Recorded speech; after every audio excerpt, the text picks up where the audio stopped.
Именитые артисты собираются почтить память Андрея Кузьменко масштабным марафоном в культурном центре Одессы. Организаторы особое внимание уделили безопасности участников и зрителей. Уже есть согласование с медиками и спасателями, а милиция патрулирует прилегающую территорию. Ми також, як Рада громадської безпеки, розуміємо, що війна рано чи пізно закінчиться нашою перемогою, і народ, який не займається культурою, спортом і навчанням, він буде будувати лікарні і тюрми.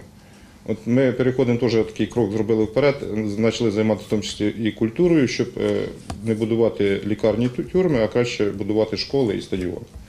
На деньги, вырученные от марафона, организаторы собираются приобрести полноприводный специальный военный реанимобиль. Они призвали одесситов быть активными и помогать информационно. Группы в соцсетях, которые освещаются нами, это «Кузьма с нами». Прошу максимального репоста, максимального освещения. Андрей Кузьменко имел особый взгляд на любые проблемы. Мог с юмором и просто пояснить сложные вещи. По словам организаторов, это делало его уникальным народным артистом. Марафон будет идти 12 часов без остановок. На данный момент выступать согласились Гайдамаки, Олег Скрипка, Вячеслав Рыбиков, «Мамины дети», Дюктайм, звезды оперы и детские коллективы. Всеволод Ананьев, Алексей Мураховский, Домская ТВ.